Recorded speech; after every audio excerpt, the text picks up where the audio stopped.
Seigneur, shalom, mesdames, messieurs, shalom, peuple de Dieu, shalom.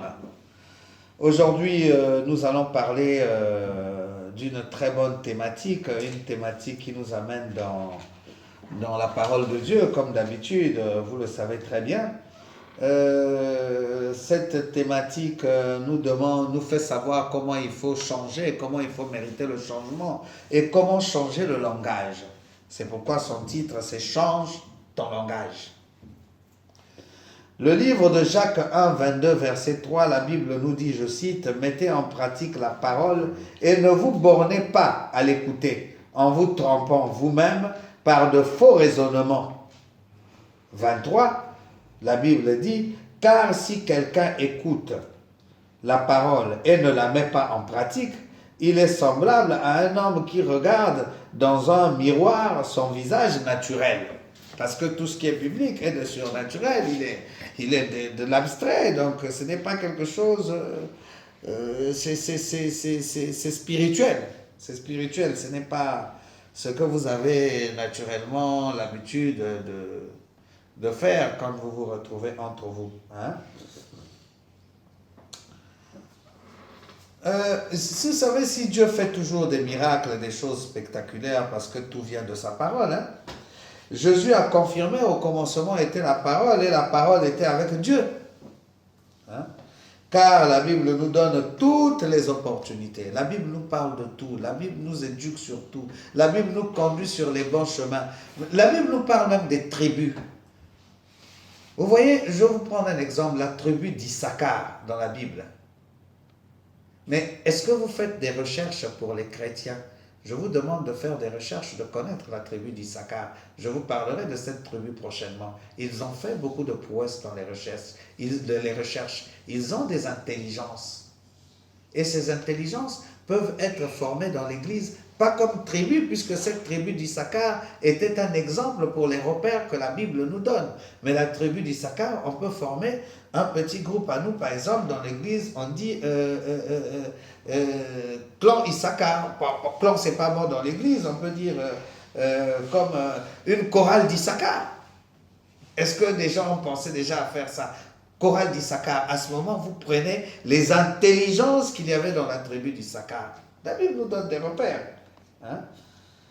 Jésus a confirmé au commencement était la parole était avec Dieu, parce que la Bible nous donne des opportunités.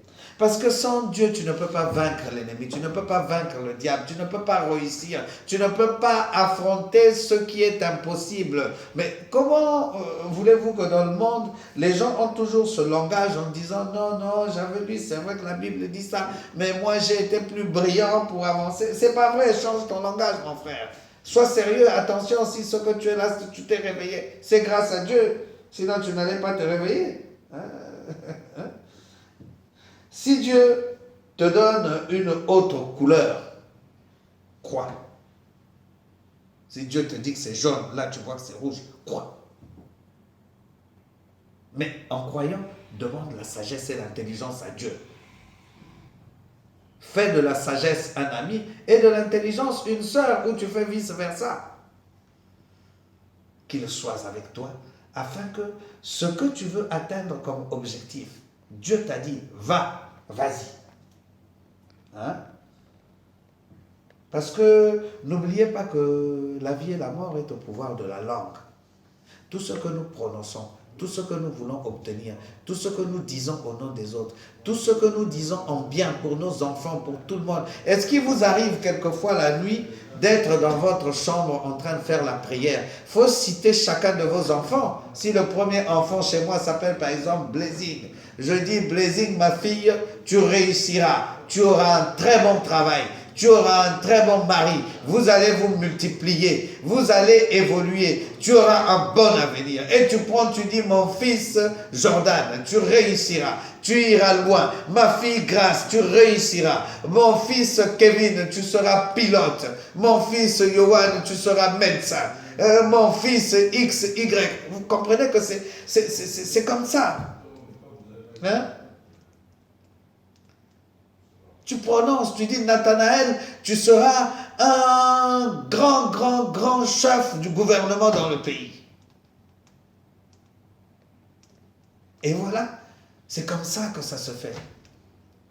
Mais tu ne peux pas, dans la langue, le pouvoir, tout est au pouvoir de ta langue. Quelles sont les déclarations que tu fais au nom de tes enfants? Qu'est-ce que tu présentes à Dieu? Mais dis-le à Dieu chaque matin. Tu peux faire de ton enfant ce que tu veux. Dis-le à Dieu chaque matin. Soutiens-moi dans mon couple, soutiens-moi dans mon travail, soutiens-moi dans mes activités. Je veux obtenir cela. Est-ce que vous le dites? La Bible dit qu'il y a des gens qui se sont levés pour combattre Josué. Quand vous livrez le livre de Josué. Sachez-le que l'ennemi ne choisit pas la manière d'attaquer. Il vient de partout. Il peut venir derrière ton dos. Mais l'ennemi peut être celui qui te conduit, qui conduit ton véhicule, ton chauffeur. Il peut être celui qui travaille chez toi, qui fait le ménage. Il peut être aussi ton mari ou ton épouse. Il peut être même ton enfant. Mais il y a des enfants qui sont des rebelles. La rébellion dont on parle dans la Bible, si vous voulez obtenir des bénédictions, il ne peut pas avoir un fondement dans la rébellion. Si vous voulez vous éloigner de l'ennemi, mais le rebelle peut vous atteindre si vous ne suivez pas, vous n'êtes pas protégé par Dieu. Parce que quand tu as Christ, plus personne ne peut t'atteindre. Quand tu es avec lui, personne n'est contre toi. Celui qui est contre toi là, ça ne compte même pas. Vous verrez qu'il s'arrêtera à une distance donnée, il ne vous verra même pas. Vous verrez même s'il vous voit dans la rue. Moi, j'ai des gens qui sont contre moi. Quand je viens devant eux ou je passe devant eux, ils ne me voient pas. Ils ne me voient pas. Et s'ils insistent, ils meurent. Parce que je suis avec Dieu. Ce n'est pas moi qui le tue. C'est Dieu qui donne la sentence. Je vous ai dit du décret de l'Éternel. Il a un décret incroyable. Il suffit qu'il décide son décret, la sentence est donnée. C'est fini en main d'arrêt. Tu laisses le oint tranquille. Il n'y a pas que moi. Faites attention avec les oints de Dieu.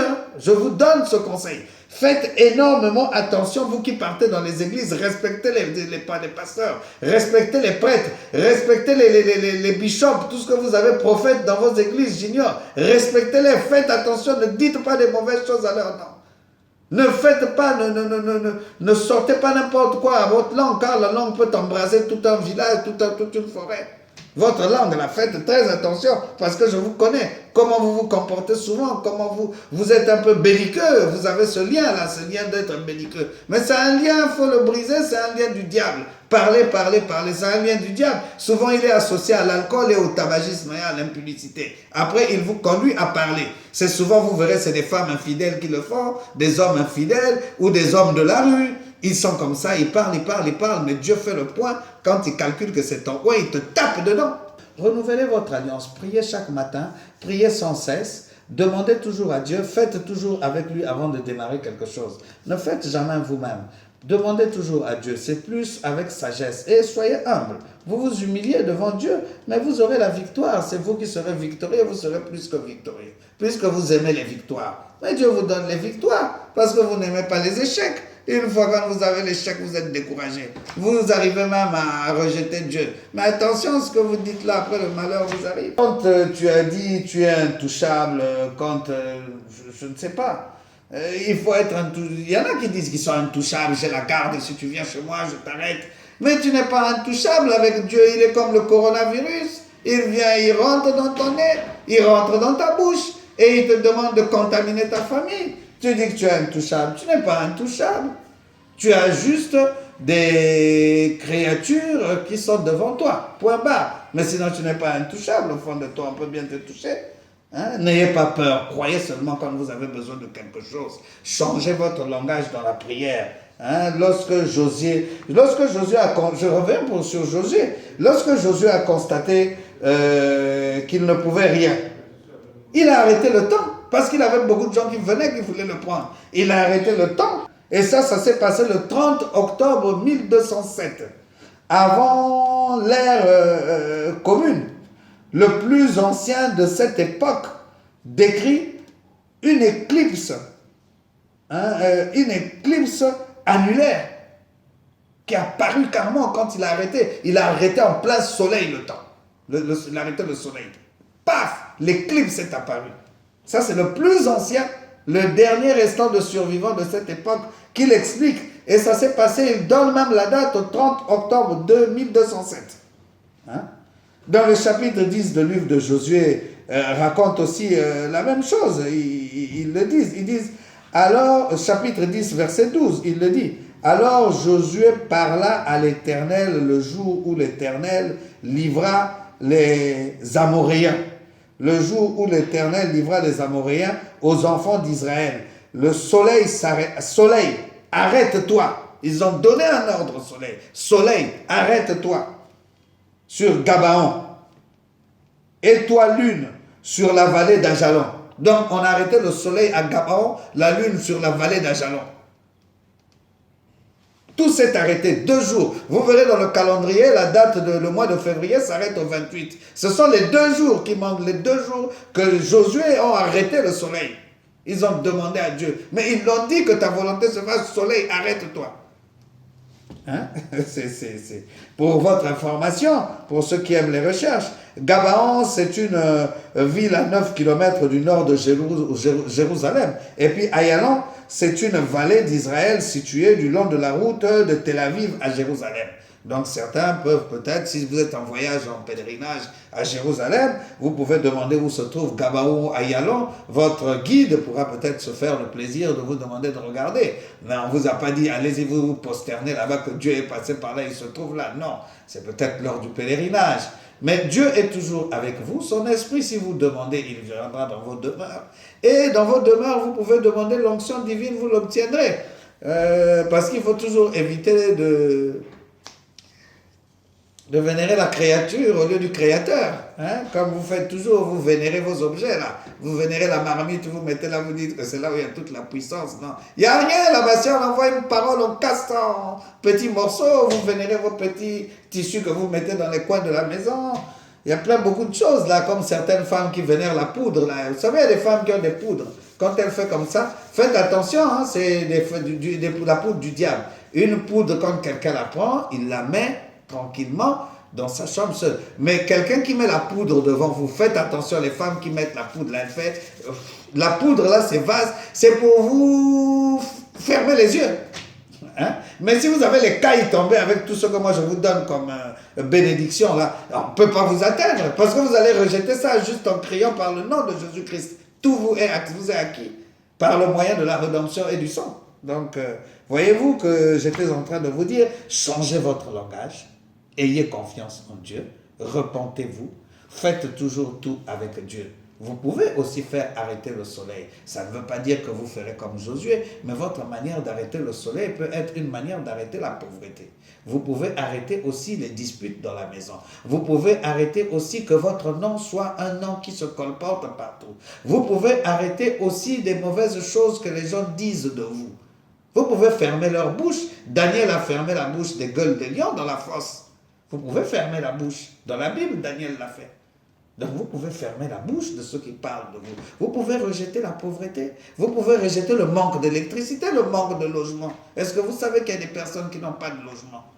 Qui n'ont même pas un terrain quand ils ont 60 ans. Ce n'est pas trop tard, 70 ans, ce n'est pas trop tard. Vous pouvez prier, vous pouvez rejeter ça. Faites confiance à Dieu. Vous pouvez trouver un terrain. Vous pouvez vous refaire une vie. Même pour les femmes qui n'ont pas pu se marier à 60 ans, elles peuvent refaire une vie. Dieu peut lui donner tout ce qu'elle peut obtenir. Il suffit de faire confiance à Dieu. Je vous remercie beaucoup. Voilà, nous allons donc terminer cette thématique qui avait pour titre « Change ton langage ». Alors changez vos langages, essayez de suivre la bonne direction, combattez pour la bonne cause, le bon combat, traitez votre corps durement. Traitez votre corps durement, vous aurez votre récompense. Je vous remercie, bien-aimés dans le Seigneur, bonne journée et bonne soirée dans vos maisons si vous me suivez le soir. Merci beaucoup.